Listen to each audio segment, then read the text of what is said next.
Hello students, कैसे हैं आप लोग। आई होप आप लोग अच्छे होंगे। स्टूडेंट्स, आज के वीडियो में हम बहुत ही इंपॉर्टेंट टॉपिक के बारे में बात करेंगे।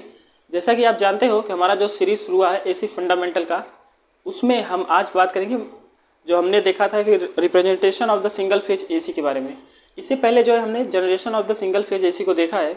अगर आप उसको नहीं देखे हो तो आप क्या कर रहे हो, आप जाइए उसको देखिए। क्योंकि देखिए क्या है कि अगर आप इनिशियल स्टेज नहीं देखोगे तो आपको उसके बाद कुछ समझ में आने वाला नहीं है। तो सबसे पहले आप जाइए स्टूडेंट्स, देखिए कि generation of the single phase AC क्या है, और उसमें भी हमने आपको EMF equation of the single phase AC बताया, जो कि बहुत ही इंपॉर्टेंस है। आज के लेक्चर में उसका काफ़ी उपयोग है। और उसके बाद हमने आपको representation of the single phase AC के बारे में बताया। वहाँ पे हमने डिवाइड किया स्टूडेंट, जो है आपको ग्राफिकल रिप्रेजेंटेशन में मैथमेटिकल रिप्रेजेंटेशन, ये दोनों रिप्रेजेंटेशन हमने आपको पढ़ा चुके हैं। हम बोले थे कि हम आपको जो है मैग्नीट्यूड रिप्रेजेंटेशन को कराएंगे। तो आज का जो टॉपिक है वो है मैग्नीट्यूड रिप्रेजेंटेशन। तो चलिए स्टार्ट करते हैं। हमने शुरू किया था कि representation of the single phase AC. तो थोड़ा सा ध्यान से देखिए, ये फंडामेंटल का आपका सीरीज स्टार्ट है। तो इसको चलिए देखते हैं कि कहाँ आपका फंडामेंटल सीरीज में हमने किस प्रकार से देखा था। फंडामेंटल सीरीज जो है आपको हम देखने वाले हैं फंडामेंटल सीरीज के बाद। यहाँ पे हम जो टॉपिक शुरू करेंगे वो क्या है, representation of the single phase AC. क्या है representation of the single phase AC. देखिए अभी हम आपके माइंड में एक मैप बना रहे हैं, आप ध्यान से देखिए उसको। हम शुरू किए थे रिप्रेजेंटेशन, हम सिंगल फेज एसी को किस तरीके से रिप्रेजेंट कर सकते हैं। रिप्रेजेंटेशन ऑफ द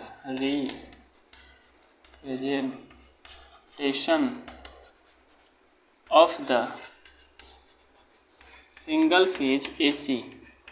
तो स्टूडेंट्स यहाँ पे हमने देखा कि हमने इसको जो है कुछ पार्ट्स में डिवाइड किया था। एक है आपका ग्राफिकल रिप्रेजेंटेशन, ग्राफिकल रिप्रेजेंटेशन। देखिए ये जो टॉपिक हमने इसी फंडामेंटल शुरू किया है, ये बहुत ही ज़्यादा इंपॉर्टेंस है। विदाउट इसको पढ़े आप अगर कोई भी सब्जेक्ट अगर पढ़ते हो, तो अगर आपको एसी की नॉलेज नहीं है कि एसी आपका किस प्रकार से हम उसको जनरेट कर रहे हैं, कैसे रिप्रेजेंट कर रहे हैं, क्या एनालिसिस है उसके बारे में अगर आप नहीं जानते हो, तो समझ लीजिए कि आप बहुत कुछ चीज़ें स्किप किए हो। ये आपके लिए मस्ट इम्पॉर्टेंट है कि आप इन सभी चीज़ों को देखिए और समझिए। तो यहाँ पे हम चलिए देखते हैं ग्राफिकल रिप्रेजेंटेशन को। आई होप आप लोगों को ये क्लियरली दिख रहा होगा। ग्राफिकल रिप्रेजेंटेशन को हम देखते हैं, इसका पहला फॉर्म है वेव फॉर्म। है वेव फॉर्म, क्या स्टूडेंट्स, वेव फॉर्म। अब इसके बाद हम देखते हैं कि फेजर फॉर्म। एक है आपका वेव फॉर्म, दूसरा है आपका फेजर फॉर्म। फिर उसके बाद हमारा जो है mathematical form, mathematical representation, mathematical representation. ये जितनी हमने यहाँ पे आपको रिप्रेजेंटेशन बता रहे हैं, देखिए क्या है, एक हम आपको वन बाय वन करके बता, ऐसा नहीं है डायरेक्ट हम आपको शुरू कर दिए, मतलब बताए नहीं कि ग्राफ किस तरीके से आप दिखा सकते हो, किन किन टाइप्स में, मतलब ग्राफिकल रिप्रेजेंटेशन की हेल्प से आप किस किस तरीके से आप दिखा सकते हो, और उसके मैग्नीट्यूड को किस हिसाब से रिप्रेजेंट कर सकते हो, और आप मैथमेटिकल फॉर्म किस तरीके से उसको देखा। अगर ये चीज़ें अगर हम आपको नहीं बताएंगे तो आप कैसे समझोगे एसी का मतलब क्या है। केवल एक साइकिल दिखाने से या फिर टाइम पीरियड पढ़ने से एसी का कंप्लीट नहीं है, उसमें बहुत सारी चीज़ें आपको पढ़नी होती हैं। देखिए मैथमेटिकल रिप्रेजेंटेशन को अगर हम देखें तो यहाँ पे आप डिवाइड कर सकते हो। आपकी बुक में जिस तरीके से दिया है स्टूडेंट्स, उसमें क्या है, आप एक तरीके से पढ़ोगे और जैसे जैसे आप आगे बढ़ोगे वैसे वैसे पीछे का बोलते चले जाओगे। तो और या फिर अगर याद भी रखोगे तो रट के याद रखो। तो ये जो मैथमेटिकल रिप्रेजेंटेशन है, इसको आप डिवाइड कर सकते हो किसमें, इसको आप डिवाइड कर सकते हो रेक्टेंगुलर फॉर्म। रेक्टेंगुलर फॉर्म था एक आपका, और एक ट्रिग्नोमेट्रिकल फॉर्म था, ट्रिग्नोमेट्रिकल। ये सारी चीज़ें हम आपको पढ़ा चुके हैं, इसके जस्ट नेक्स्ट पीछे का वीडियो है। और उसके बाद आपका पोलर फॉर्म था, पोलर फॉर्म। आई होप आप ये चीज़ें आप समझ रहे हैं। आज का जो टॉपिक है उसमें हम बात करेंगे मैग्नीट्यूड रिप्रेजेंटेशन के बारे में। Magnitude representation.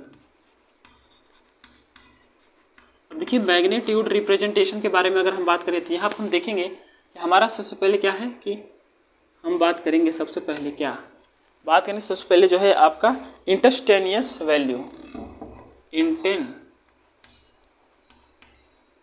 इंस्टेंटेनियस वैल्यू, और उसके बाद है आपका क्या, पीक वैल्यू या मैक्सिमम वैल्यू, पीक वैल्यू या फिर मैक्सिमम वैल्यू। उसके बाद स्टूडेंट जो है आपका नीचे का उसका है एवरेज वैल्यू, जो जिसके तरीके से हम आपको बहुत बेहतरीन तरीके से एवरेज वैल्यू बताएंगे। और सबसे लास्ट जो है वो सबसे इम्पोर्टेंस है आपका आरएमएस वैल्यू। देखिए आरएमएस वैल्यू हम आपको इसका जो डेफिनेशन है वो काफ़ी डिफिकल्ट है, तो ऐसे बेहतरीन तरीके से हम आपको इसका डेफिनेशन बताएंगे कि आप तो इसको पढ़ोगे ही, साथ में अपने जूनियर्स को भी पढ़ाओगे, और जो है आपके जो साथ पढ़ने वाले, देखिए ये टॉपिक जो है 12th में भी था, तो वहाँ पे भी आपको इसकी डेफिनेशन काफ़ी बेहतरीन तरीके से दिखी होंगी। वो क्या है, थोड़ा सा क्या है कि वो समझने में बहुत ही प्रॉब्लम होता है, तो हम आपको कुछ ऐसे तरीके से बताएंगे एग्जाम्पल लेकर के कि आप उसको समझ जाओगे आरएमएस का क्या मतलब है, और इन सारी वैल्यू को हम निकलवाएंगे। चलिए अब देखिए स्टूडेंट्स, लेट ना करते हुए, ये था आपका जो है ओवरव्यू कि सर किस तरीके से हम रिप्रेजेंटेशन ऑफ द एसी को हम आपको पढ़ा रहे हैं। यहाँ पे हमने ग्राफिकल रिप्रेजेंटेशन और मैथमेटिकल रिप्रेजेंटेशन हमने यहाँ पे डन करा है। अगर आप वो चीज़ें नहीं देखे हो तो फिर आप समझ रहे हो कि आगे देखने से कोई मतलब है नहीं, क्योंकि आप पहले उनको जाइए देखिए, 2 लेक्चर इस पर हो चुके हैं, ये आपका तीसरा लेक्चर है। देखिए यहाँ पे जो मैग्नीट्यूड रिप्रेजेंटेशन है, तो चलिए इसको स्टार्ट करते हैं। तो इसको अब रिस्ट करते हैं, जो हमारा ये सब जो लफड़ा हमने फैला रखा है इसको हटाते हैं। अब हम देखेंगे कि मैग्नीट्यूड रिप्रेजेंटेशन के बारे में। अगर स्टूडेंट्स आपको थोड़ी सी ब्लर दिख रहा होगा तो उसके लिए हम जो है, हमारा सिस्टम उतना जो है ये एडवांस नहीं है, और कोशिश कर रहे हैं कि ये चीज़ें यहाँ पे ये प्रॉब्लम यहाँ से हट जाए। चलिए अब देखते हैं मैग्नीट्यूड रिप्रेजेंटेशन के बारे में। तो यहाँ पे जो हम बात करेंगे मैग्नीट्यूड रिप्रेजेंटेशन। देखिए मैग्नीट्यूड रिप्रेजेंटेशन को अगर हम देखें तो यहाँ पे आप लिख सकते हो, मैग्नीट्यूड रिप्रेजेंटेशन में आप लिख सकते हो, सबसे पहले हम बात करेंगे इंस्टेंटेनियस वैल्यू।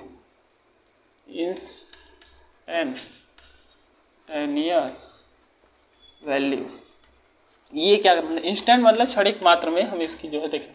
इंस्टेंटेनियस वैल्यू समझने के लिए स्टूडेंट जो है, आप जानते हो हमने आपको एक इक्वेशन लिखवाया था। अब यहाँ पे जो है इस साइकिल को आप एज्यूम करके चलिएगा, ये हमारा जो है एसी का साइकिल है।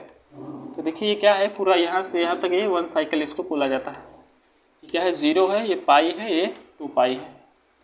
आई होप आप ये चीज़ें जो है समझ रहे होंगे। तो ये स्टूडेंट चाहे आप वोल्टेज को दिखाइए यहाँ पे, चाहे आप और भी करंट को दिखा सकते हो, चाहे वोल्टेज इक्वेशन लीजिए चाहे करंट। देखिए यहाँ पे इंस्टेंटेनियस वैल्यू जब हमने आपको स्टूडेंट्स पहले लेक्चर में बताया था EMF equation of the single phase AC के बारे में, तो आपने क्या देखा था, आपने देखा था सर क्या देखा था कि sir E equal to instantaneous का मतलब है कि आपका जो है कि एक छोटे समय में आपका ये चीज़ें आपको मिलेंगी, मतलब इंस्टेंट टाइम पे। तो ई इक्वल टू हमने क्या देखा था, E M sine omega T, E equal to E M sine omega T हमने वहाँ पे देखा था। तो ये आपका क्या है, ये आपका इंस्टेंटेनियस वैल्यू ही है। क्या है, इंस्टेंटेनियस वैल्यू ही है। किस तरीके से हमने उसको डिराइव कराया था, अगर आप वो चीज़ें नहीं देखे हो तो आप क्या कर रहे हो, आप जाइए उसको देखिए। इसी तरीके से स्टूडेंट जो है हम करंट को भी डिनोट कर सकते हैं। ये आपका ई है, आपका करंट नहीं, आपका क्या है, ई है, ई में। अब हम देखते हैं अगर हम करंट को दिखाएं तो करंट को दिखा सकते हैं I equal to I M sine omega T. तो ये इक्वेशन जहाँ भी आपको दिखे तो आपके माइंड में आना चाहिए कि सर ये क्या है, इंस्टेंटेनियस वैल्यू है। क्योंकि हमने जब वहाँ पे ईएमएफ इक्वेशन को डिराइव कराया था, क्या नाम है, EMF equation of the single phase AC को, तो वहाँ पे हमने जब निकाला था तो किसी इंटरेस्ट टाइम पे ही हमने वहाँ पे निकाला था। तो हमने आपको बताया था ये फार्मूला आपका जब आया था तो क्या कहाँ से आया था, E equal to minus N D phi by D T से वहाँ पे हमने इसको डिराइव किया था। तो उसके बाद हमने जो लिया था वहाँ पे क्या लिया था कि आपका जो है फाई की वैल्यू क्या है, phi equal to phi M cos omega T. तो उसको हमने करके इसको डिराइव किया कि E M sine omega T, differentiation करके हमने इसको लाया था। तो कहाँ से लाया था, इंस्टेंटेनियस वैल्यूज। इस तरीके से आप करंट को भी समझ सकते हैं, ये भी करंट का भी क्या है, इंस्टेंटेनियस वैल्यू का इक्वेशन ये। अब इसकी वोल्टेज में भी अगर आपको दिखेगा तो ये क्या दिखेगा, V equal to V M sine omega T. I hope आप ये चीज़ें समझ रहे होंगे। तो ये आपका क्या है, इंस्टेंटेनियस वैल्यू है। तो ये इक्वेशन आपको बहुत ही तरीके से दिखेगा। देखिए आपको क्या करना है, आपको हर एक टॉपिक को जो है एक टच करके चलना है। टच करने का कहने का मतलब क्या है कि आपको एक माइंडसेट बनाना है। देखिए ये क्या है, कि मैं ये नहीं बोल रहा हूँ कि अगर मैं इतना पढ़ा दिया तो मतलब आपके लिए एकदम पूरा पूरा पढ़ा ही दिया हूँ, ऐसी बात नहीं है। देखिए क्या है कि आपको जो चीज़ें यहाँ बताई जा रही हैं वो क्या है कि आपको माइंड में ये चीज़ रहेगा कि सर ये टॉपिक है और इसमें भी हमें पढ़ना है। हम आपके माइंड के लिए सेटअप करेंगे, क्योंकि सेमेस्टर में क्या किया जाएगा, आपको बहुत एकदम कॉम्पिटिशन लेवल तो पढ़ा नहीं दिया जाएगा, आपको उतना ही पढ़ाया जाएगा जितना आपकी बुक में रहेगा। और जितना आप क्या है, आप पूरा बुक तो छाप नहीं लोगे वहाँ पे, आप क्या करोगे स्टूडेंट्स, आपके माइंड में जितना वहाँ पे स्टेबल रहेगा उतना ही लिख पाओगे। कितनी भी पढ़ाई आप कर लो, आपके माइंड में जितनी आपका माइंड में क्या जितना ही माइंड में आपके बचेगा वही चीज़ वहाँ पे आप लिख के आओगे। तो ये ज़रूरी है कि अगर आपके माइंड में ये मैप नहीं बना रहेगा तो आप कन्फ्यूज हो जाओगे। एवरेज वैल्यू देखोगे, RMS वैल्यू देखोगे और ये पीक वैल्यू, इंस्टेंटेनियस, ये सब देखोगे तो क्या हबड़ा जाओगे। अगर आप अपनी बुक खोलोगे तो वहाँ पे क्या है कि ये चीज़ें बताई नहीं कि मैग्नीट्यूड रिप्रेजेंटेशन है, मतलब आप जो लिखा है वो तो जानता है, मगर लिखने का जो तरीका है उससे आपको डिफ़िकल्टी होगी समझने के लिए। तो हम जिस तरीके से बता रहे हैं आप उसको ध्यान दीजिए। ये क्या है, इंस्टेंटेनियस वैल्यू है। कभी भी ये क्वेश्चन आपको देखने को मिले तो आपके माइंड में रहना चाहिए सर ये एक इंटरेस्ट टाइम पे ये आपका ये वैल्यू होने वाला है, तो मतलब इसका नाम ही है इंस्टेंटेनियस वैल्यू। अब चलिए हम देखते हैं इसके बाद हमारा जो नेक्स्ट था, ये आपका पहला हमने मानते हैं ये हमने कवर कर लिया। अब हम देखेंगे पीक वैल्यू या मैक्सिमम वैल्यू। जब हमने आपको ये वाला क्या नाम है कि जनरेशन कराया था ये सिंगल फेज AC का, तो वहाँ पे हमने आपको देखिए ये यही चीज़ होती है कि वहाँ पे जो बेसिक टर्म बताई गई है, अगर आप वो लेक्चर नहीं देखे हो तो क्या होता है, थोड़ी सी प्रॉब्लम होती है। तो स्टूडेंट्स आप इस चीज़ को समझिए। देखिए ये आपका जो दिख रहा है इसका, इस मान लीजिए करंट का ये मैग्नीट्यूड है, ये करंट का जब इधर गया और ये देखिए ये पॉइंट पे जब पहुँचा तो ये क्या है, ये क्या है, इसका मैक्सिमम वैल्यू ही तो है। आप क्या लिख सकते हो सर कि ये क्या है, IM है, VM अगर लिखना चाहो तो VM। और देखिए ये नेगेटिव साइकिल में ये इसका मैक्सिमम वैल्यू ये है, क्या लिखे -IM। अगर वोल्टेज में लिखो तो क्या -VM और इधर क्या लोगे VM। ये सब क्या है, ये सब आपका है मैक्सिमम वैल्यू या पीक वैल्यू, मैक्सिमम वैल्यू या पीक वैल्यू। तो आई होप आप ये चीज़ें अपने माइंड में रखे होंगे। तो हम किसकी बात कर रहे थे, मैक्सिमम वैल्यू या पीक वैल्यू के बारे में हम बात कर रहे थे कि मैक्सिमम वैल्यू या फिर पीक वैल्यू के बारे में हम बात कर रहे थे। मैक्सिमम वैल्यू या पीक वैल्यू के बारे में हम बात कर रहे थे। आई होप आपको ये चीज़ें समझ में आ रही होंगी। तो ये आपका क्या है, यहाँ पे देखिए 2 बार मैक्सिमम हुआ है, एक पॉजिटिव हाफ साइकिल में, एक नेगेटिव हाफ साइकिल में। तो ये क्या है आपका मैक्सिमम वैल्यू। कहने का मतलब यह है, देखिए इसमें आपको इतना ही समझना है कि रिप्रेजेंटेशन हम किस तरीके से कर रहे हैं। अगर कोई भी टर्म AC का इक्वेशन में कुछ भी लिखा है तो सर वो क्या है वो हमें बताइए। अभी हमने जो इक्वेशन आपको बताया कि I = IM sin ωt, तो जो IM है ये क्या है, that is the maximum value. I hope आप ये चीज़ें समझ रहे हैं कि यहाँ पे IM देखिए, यहाँ की इक्वेशन आपको यहाँ पे लिखी गई है। तो देखिए अगर हम इसको रिप्रेजेंट करना चाहें तो सर हम इसको लिख सकते हैं EMF वोल्टेज, और किस तरीके से इसको आपको दिखेगा। तो चलिए हम देखते हैं। आपको दिखेगा स्टूडेंट जो है, अगर हम EMF की बात करें, EMF और करंट और वोल्टेज की, EMF आपको क्या दिखेगा, एक तो आपको कहीं दिखेगा E0, या फिर आप E0 सिखाए या EMF से दिखाए, और एक क्या है आपको EM से हम दिखा से अभी आपको दिखाया कि VM है IM है, और आप दिखा सकते हो एक रिप्रेजेंट करते हैं इसको E से, मतलब रिप्रेजेंट करने का तरीका है स्टूडेंट्स। और ये क्या है I0, IM और I से। ऐसे आपका वोल्टेज है तो क्या लिखोगे आप V0, VM और V से। तो ये क्या है, ये कहने का, ये लिखने का तरीका मेरा केवल सिंपल सा आपको समझाने का मतलब है कि आपका जो यहाँ पे दिखा गया रिप्रेजेंट करने का तरीका है। देखिए ये चीज़ें अगर आप छोटी छोटी चीज़ें पकड़ के चलोगे तो ये क्या रहेगा, कभी भी आपको ये इस तरीके से भी लिख सकता है कि sir I = I0 sin ωt। अब I0 देख लिए तो सर सोचे यार हम तो IM पढ़े थे, ये I0 कहाँ से आया। तो आपको बहुत ही ज़रूरी है कि आप समझिए कि इसको सर हम I0 से भी रिप्रेजेंट कर सकते हैं, पीक वैल्यू को और मैक्सिमम वैल्यू को। That is the reason. इसलिए आपको ये चीज़ें बताई जा रही है, जिससे जैसे कि इसका नाम ही लग रहा है आपको सर कि मैग्नीट्यूड रिप्रेजेंटेशन, मतलब मैग्नीट्यूड की फॉर्म किस तरीके से आप रिप्रेजेंट कर रहे हो। तो ये चीज़ें आपको आपके माइंड में रहनी चाहिए। अब हम देखते हैं कि एवरेज वैल्यू आपका क्या होता है। एवरेज वैल्यू आपका क्या होता है, जो कि बहुत ही बेहतरीन टॉपिक है, और इसको समझने के लिए स्टूडेंट जो है आपको अपने माइंड को एकदम स्टेबल करके चलना होगा। तो चलिए सर इसको देखते हैं कि हम, अगर आप जानते हो सर किसी भी वैल्यू को अगर मतलब कभी भी आप एवरेज वैल्यू निकालते थे तो क्या लिखते थे, sum of all the value upon number of the value. क्या लिखते थे, sum of the all value upon number of the value. ये फार्मूला आप यूज करते थे। तो हम बात कर रहे थे एवरेज वैल्यू के बारे में। क्या बात कर रहे थे? एवरेज वैल्यू के बारे में हम बात कर रहे थे। बहुत ही ध्यान से देखिए, इसमें हमें आपको कुछ डेरिवेशन भी करानी है। एवरेज वैल्यू के बारे में हम बात कर रहे थे। बारे में देखिए, एवरेज वैल्यू के बारे में अगर हम देखें तो आपको एक साइकिल को एज्यूम करना है। वो क्या है हम आपको बता रहे हैं। देखिए यहाँ पे आपको एक साइकिल को एज्यूम करना है कि सर ये मान लीजिए एक साइकिल है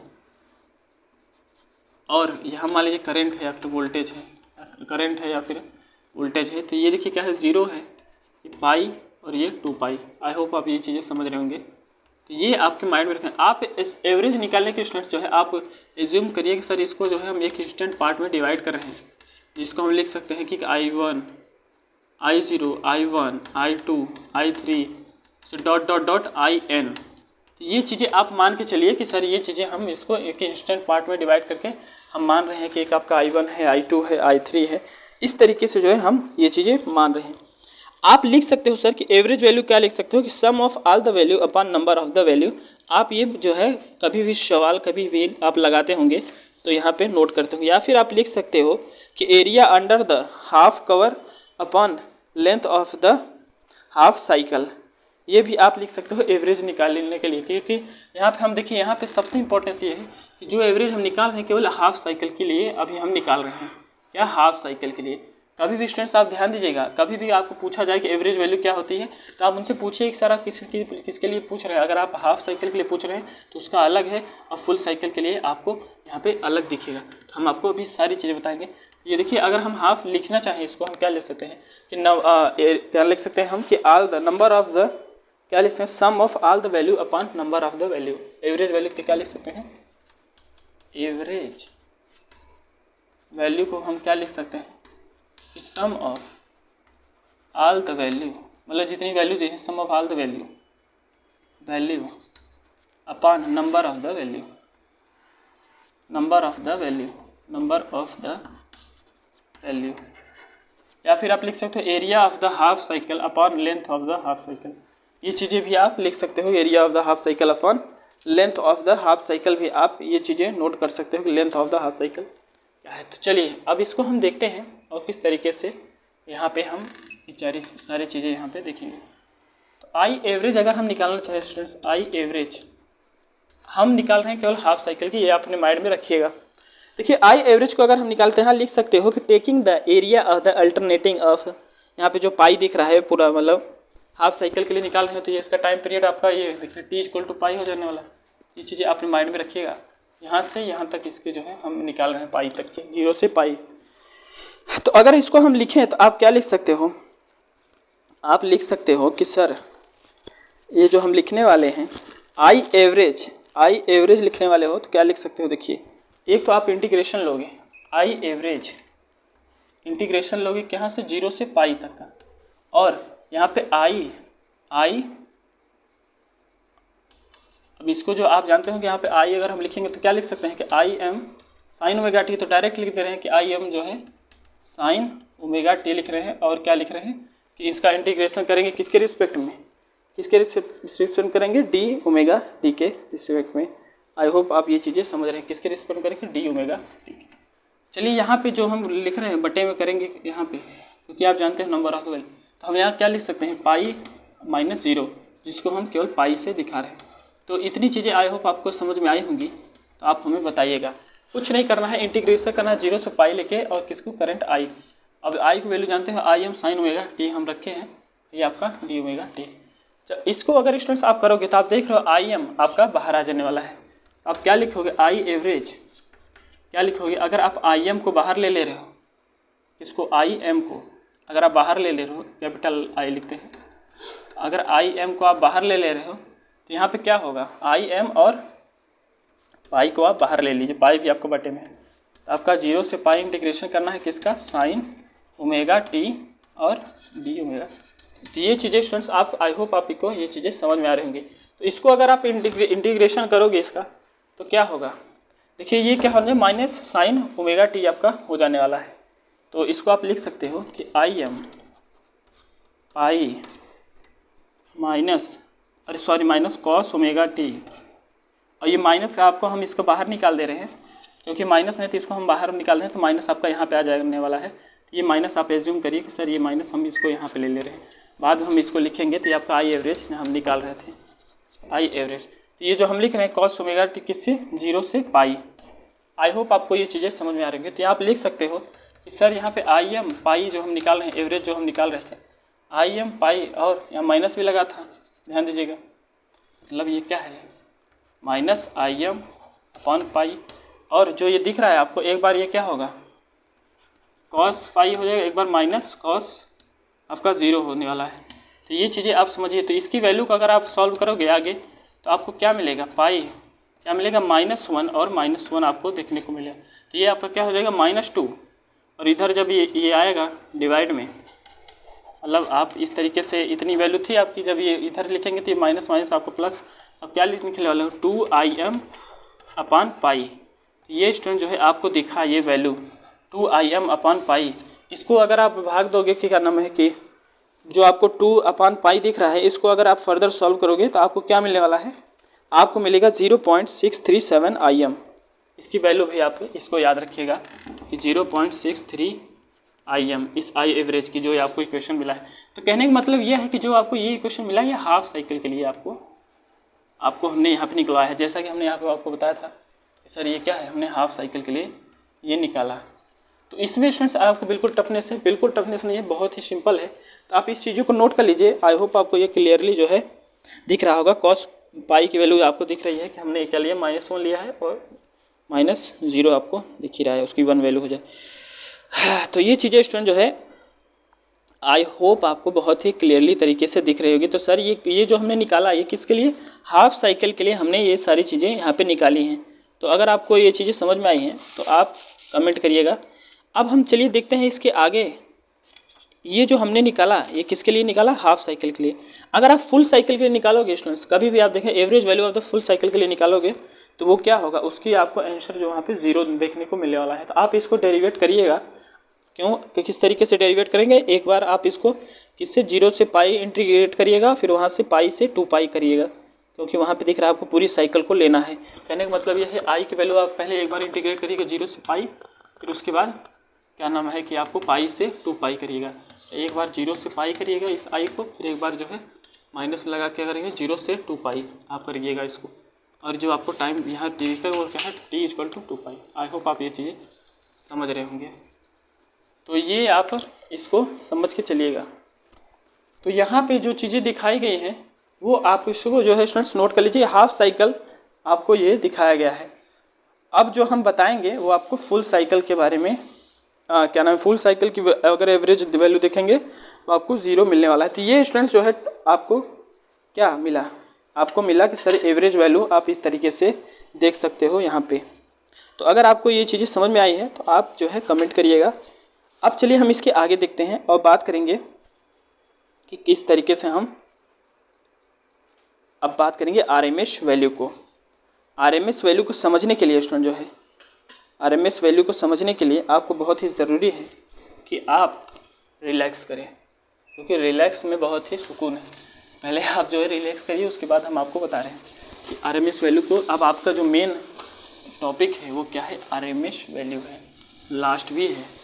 चलिए अब देखते हैं आरएमएस वैल्यू को हम किस तरीके से नोट कर सकते हैं। आरएमएस वैल्यू देखिए, जो हमने एवरेज वैल्यू निकाला, अगर आप उसको निकाल सकते हो स्टूडेंट्स, आपने रेक्टिफायर पढ़ा, half wave rectifier, full wave rectifier, वहाँ पे अगर आप एवरेज वैल्यू निकालना चाहो तो आराम से निकाल सकते हो। तो आप कोशिश करिएगा, निकालिएगा। नहीं आएगा तो आप हमें कमेंट करिएगा, तो हम नेक्स्ट वीडियो में आपको उसको निकाल के बताएंगे। तो यहाँ पे हम बात करेंगे आरएमएस वैल्यू, क्योंकि अगर हम ज़्यादा इधर उधर की चीज़ें निकालने लगेंगे तो आपको ये टॉपिक समझ में वाला। तो इसका क्या है, root mean square value. Form क्या है, root mean square value, root mean square value. इसको समझने के लिए स्टूडेंट जो है आप कुछ चीज़ें एग्जाम्पल लीजिए। क्या लेंगे आप, सर आप मानिए कि आपके पास जो है एक रेजिस्टेंस है, किसका, 20 ओम का एक रेजिस्टेंस है, 20 ओम का। मानिए उसमें आप डीसी करंट देते हो कितने टाइम के लिए, 60 सेकेंड के लिए, और वहाँ पे आई स्क्वायर आर लॉस यहाँ पे आपको दिखता है, आई स्क्वायर आर दिखता है, और किसके लिए, कितने डिग्री से, x डिग्री सेल्सियस के लिए आपको दिखता है। कहने वाला हम क्या बोले, आप मानिए कि सर आपके पास अभी देखिए हम कुछ नहीं बता रहे, जितना चीज़ बता रहे हैं बस उतना ध्यान दीजिए कि सर आप मानिए आपके पास रेजिस्टेंस जो है 20 ओम का है। आप मानिए कि सर आप डीसी करंट यहाँ पे दे रहे हो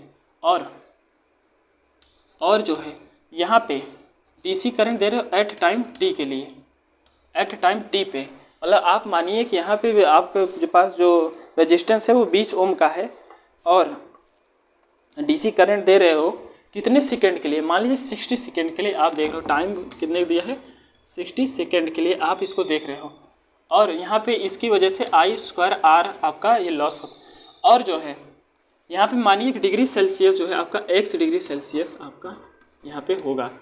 क्या है, आपको ये मानना है कि सर एक रेजिस्टेंस है 20 ओम का, हम डीसी करंट दे रहे हैं और जो है कितने टाइम के लिए, t 60 के लिए, और आपका यहाँ से आपका आएगा I² R किसके कितने डिग्री, x डिग्री सेल्सियस के लिए आपको ये चीज़ माननी है।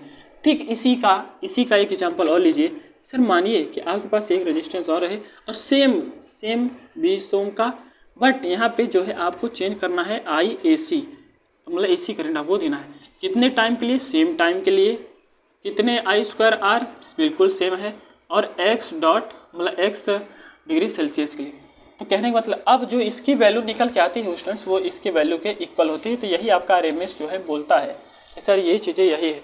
अब कहने का मतलब आप लिख सकते हो कि इसके डिफिनेशन, अब जो हम डिफिनेशन लिखेंगे वहाँ से आप समझ सकते हो कि sir I average is that DC current which send the same amount of change. क्या लिख सकते हो कि I average is that DC current, क्या लिख सकते हो, I average is that DC current which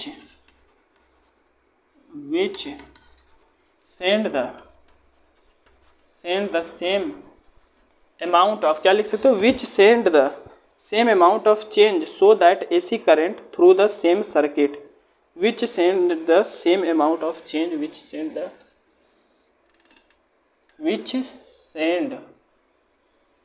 the same amount of change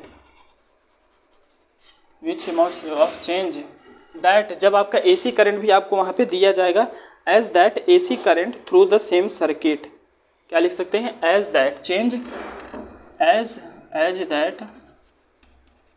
that AC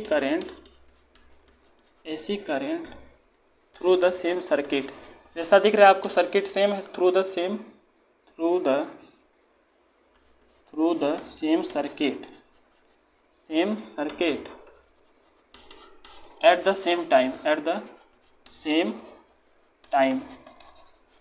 I hope आपको ये चीज़ें जो है दिख रही होंगी कि through the same at the same time. तो यहाँ पे जो आपको दिख रहा है आई एवरेज का, बस यही चीज़ें आपको समझनी दिख रहा है स्टूडेंट, जिस तरीके से हमने आपको बताया है कि देखिए I average is that DC current which send, मतलब जो आपको सेंड करता है same amount of change as the AC current through the same circuit, मतलब जो यहाँ पे जो चेंज इसका होगा बिल्कुल वही सेम चेंज AC सर्किट का भी आपका होने वाला। तो ये आपके क्या है कि आपको बस इतना समझना है कि RMS का मतलब क्या है। बिल्कुल मेरी एग्जांपल से आप समझ सकते हो। देखिए ये सारी चीज़ें सेम क्वांटिटी दिख रही हैं आपको, जितनी कंडीशन लिया सेम लिया, बस यही चीज़ें बताई गई है। जो आपका AC DC का जो मतलब सर्किट है जिसकी वैल्यू जो आएगी वो AC के मतलब क्वांटिटी से सेम रहेगी। यहाँ दिख रहा है आई average is that DC current, I average वह DC करंट है जो जिसमें आप जो सेंड हो रहा है same amount of the change, मतलब जो चेंज हो रहा है सेम अमाउंट में, वो क्या है कि आपका AC current through the same circuit at the same time, मतलब वो उसका जो आपका DC का वैल्यू है वो कंडीशन आपका AC वैल्यू में सेम होने वाली है। तो ये थोड़ा सा लफड़ा टाइप का क्या है कि इसका जो है आपका फुल फॉर्म है। तो स्टूडेंट्स आप इसको नोट कर लीजिए, हम थोड़ा साइड हो जा रहे हैं।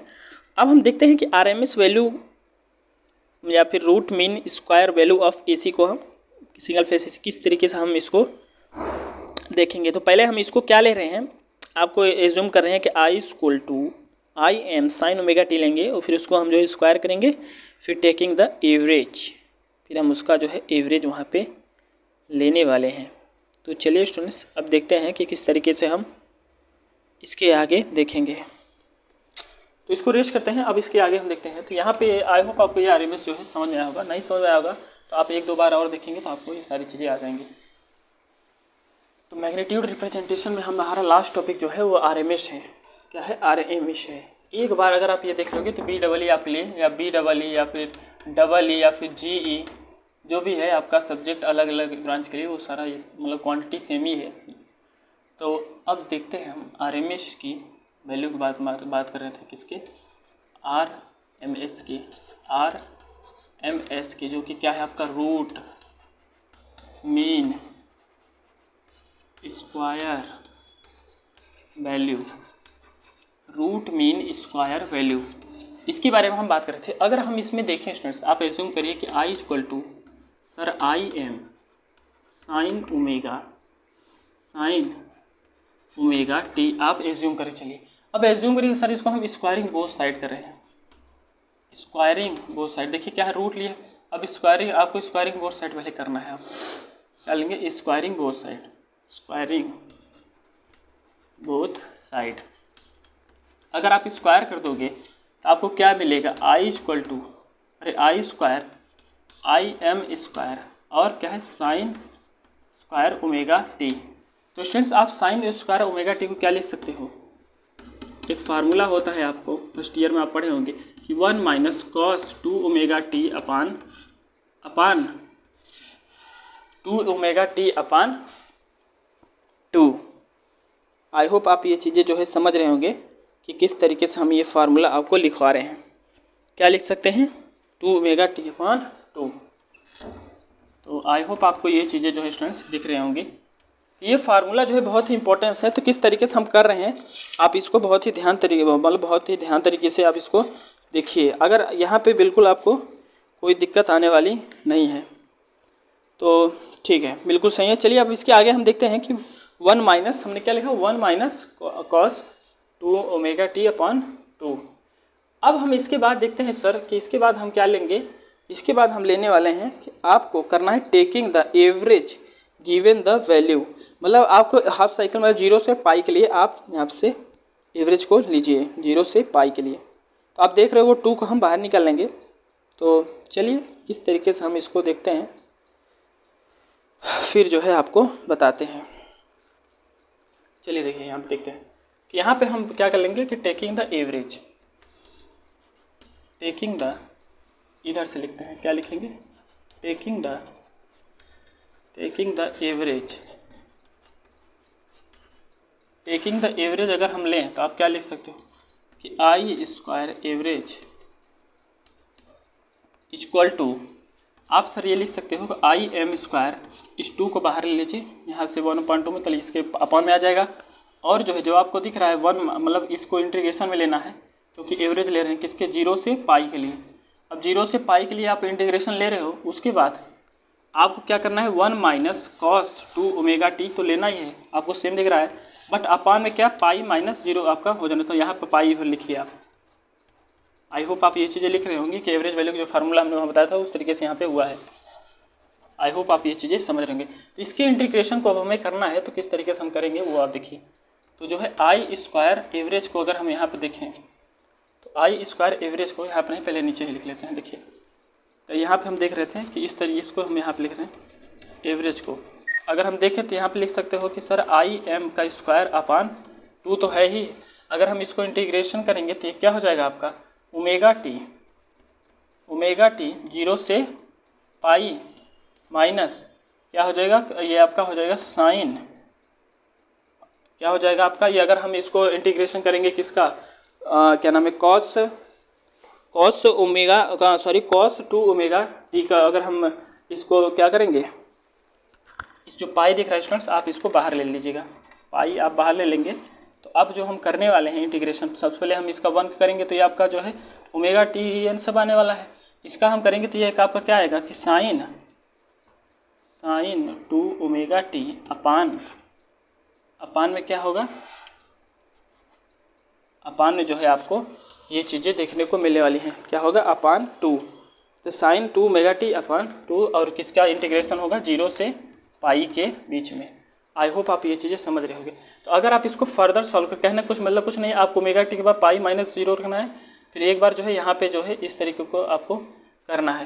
तो ये अगर आप फर्दर इसको सॉल्व करोगे तो आपको क्या मिलेगा, आपको स्टूडेंट जो है ये जो क्वांटिटी दिख रही है वो आपको 0 हो जाने वाली है, ये वाली क्वांटिटी आपको बाद में 0 मिलेंगी और आपको जो है ये पाई माइनस 2 आपको देखने को मिलेगा।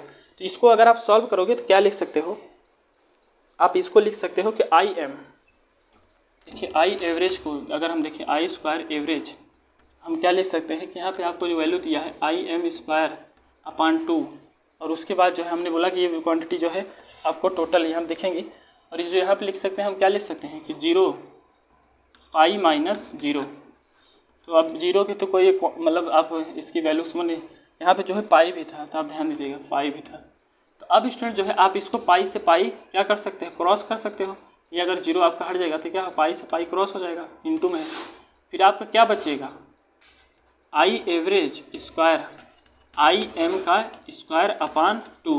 तो स्टूडेंट्स अगर आप इसको स्क्वायरिंग बोथ साइड फिर करेंगे या फिर इस स्क्वायर को इस तरह भेजेंगे, स्क्वायरिंग बोथ साइड लिख लीजिए, स्क्वायरिंग बोथ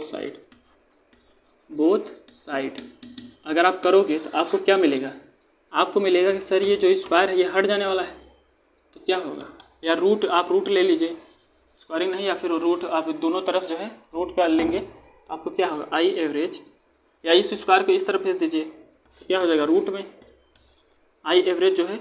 अब ये जो आप रूट लेंगे तो आर एम एस आपका जो निकल के वैल्यू आएगा जब रूट लेने के बाद, तो आर एम एस का वैल्यू आने वाला है। तो क्योंकि आप देख रहे हैं आई रूट लेना है, आपने एक बार स्क्वायर लिया, फिर मीन एवरेज में लिया, फिर क्या रूट लिया। अब रूट अगर आप लेंगे तो ये क्या हो जाएगा आई एम का जो स्क्वायर है, तो ये स्क्वायर से हट जाएगा, मगर यहाँ जो 2 है इसमें आपका वैल्यू होने वाला है। मतलब कहने का मतलब है कि आपको आई एम अपान रूट 2 देखने को मिलेगा। तो ये जो दिखा है आपको, अब ये जो वैल्यू आपको रूट के बाद मिली है वो क्या मिली है, आई आर एम एस मिली है। क्या आई आर एम एस मिली है, क्या I M upon root 2। I hope आपको ये दिख रहा होगा। तो आई आर एम एस आपका इस तरीके से देखने को मिलता है। अगर आप वोल्टेज के रूप में देखें तो क्या लिख सकते हो कि V R M S equal to V M upon root 2। Current के प्रारूप में देखिए तो करंट क्या लिख सकते, आई आर एम एस क्या लिख सकते हो कि I R M S upon मतलब आई एम रूट 2। इस तरीके से स्टूडेंट जो है आप ये चीज़ें समझ सकते हो कि आप रूट मीन स्क्वायर को किस तरीके से यहाँ पे आप लिख सकते हो। तो ये जो आपको बताया गया बहुत ही इंपॉर्टेंस बताया गया है, तो आप इसको नोट कर लीजिए। तो इसको हम रेस्ट करते हैं। आज के टॉपिक हमने क्या क्या देखा थोड़ा सा हम देख लेते हैं। यहाँ पे हमने बहुत ही बेहतरीन तरीके से आपको बताया कि सर हमने बताया कि यहाँ पे जो हमने देखा सबसे पहले इंस्टैंटेनियस वैल्यू देखा, क्या इंस्टैंटेनियस वैल्यू को हमने जो है देखा। तो वहाँ पे हमने क्या देखा कि sir I equal to I M sine omega T, फिर हमने देखा V equal to V M sine omega T, फिर हम इसको ई से भी डिनोट कर सकते हैं जो कि आपका ई में फिर क्या था E M sine omega T. तो ये आपका क्या है इंस्टैंटेनियस वैल्यू यहाँ पे हमने देखा। उसके बाद स्टूडेंट जो है हमने क्या देखा था कि पीक वैल्यू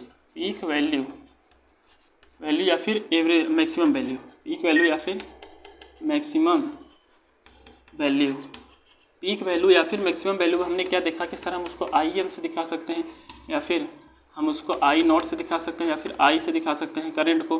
अब जो है हम बात करेंगे वी एम वोल्टेज को दिखा सकते हैं वी एम से, वी नॉट्स और वी से, और ई एम या मतलब ई एम दिखा सकते हैं ई एम से, ई नॉट से और ई से। तो ये जो क्वांटिटी हमने दर्शाई है ये क्या है, ये कौन सी क्वांटिटी है, ये आपको दिखाई गई है पीक वैल्यू। अगर हम एवरेज वैल्यू की बात करें, जब हम एवरेज वैल्यू आपको पढ़ाए थे अभी के टॉपिक में, तो हमने आपको वहाँ पे बताया कि सर क्या है आपका 2 एवरेज वैल्यू जब हमने निकाला था तो 2 आई एम अपॉन पाई क्या था, एवरेज वैल्यू हमने क्या लिखा 2 आई एम अपॉन पाई, वहाँ पे हमने निकाला था half cycle average value of the half cycle के लिए। अगर हम देखे थे हम क्या निकाले थे कि 2 I am upon pi, full cycle के लिए आपका 0 आ रहा था, किसके लिए फुल साइकिल के लिए, तो आप निकालिएगा फुल साइकिल के लिए आपका 0 आने वाला है। अब देखिएगा अब हम जब आर एम एस वैल्यू की बात किए थे आर एम एस वैल्यू की, तो हमने क्या देखा कि sir I R M S equal to ये जो आपका I M IRMS equal to IM upon √2।